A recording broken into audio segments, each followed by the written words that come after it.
سره په ستوروان شو زما پر اور د چاګوانو ګزارونه وکړل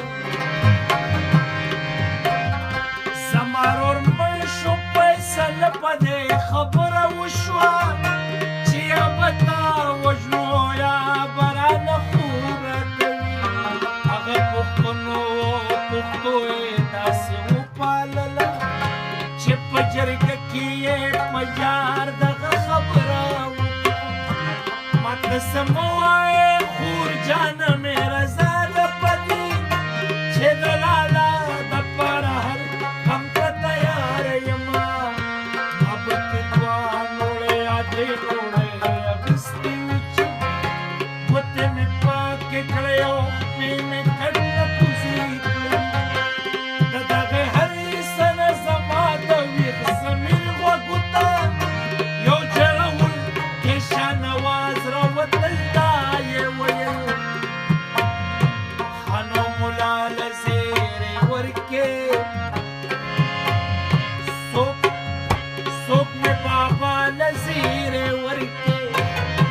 د جنګ بلا له زیرې ورکې یا زما لالا زیرې ورکې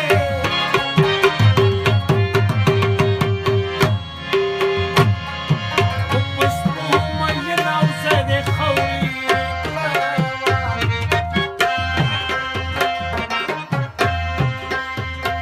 ونه لونګې شته نه لونګ شته نه دې د مستو بنګړو شلنګ شته یې په ټولو رڼو د کلنګ شته ونه دې ډولۍ نه دې پالنګ شته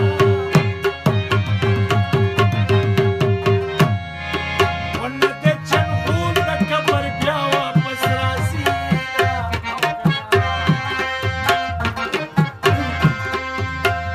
څوک به د ځان څوک به په ځان شي څوک به په یو دوه کې حیران شي یا هندما زړه به مې روان شي یا حالات به بیا سره حالات شي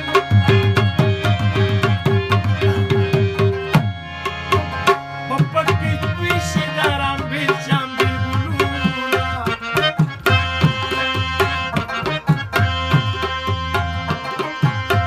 خو د مینې کډې باران غاړو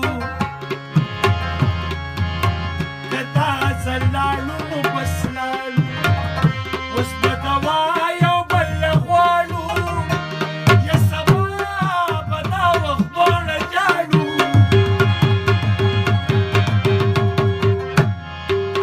سبا به دا وخت تا په سره جوړه کې وړينه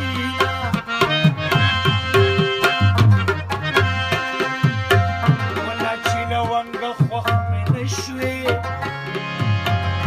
یې غنم رنګه خوښ مې نه شوې یاره بېله رنګه خوښ مې نه شوې یا د تورو جنګه خوښ مې نه شوې و د سترګو جنګه ته به ټولو ماتوو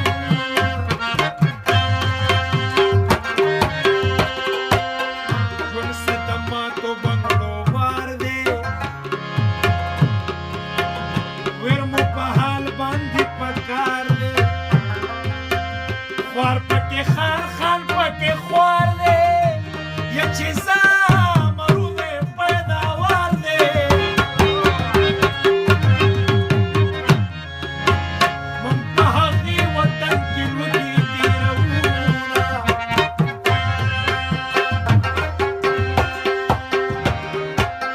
وزړه دې پر هر زړه مې پر هر دی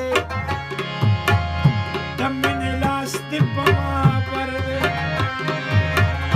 ژوندون د ژمي مازدیګر دی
زور نشتا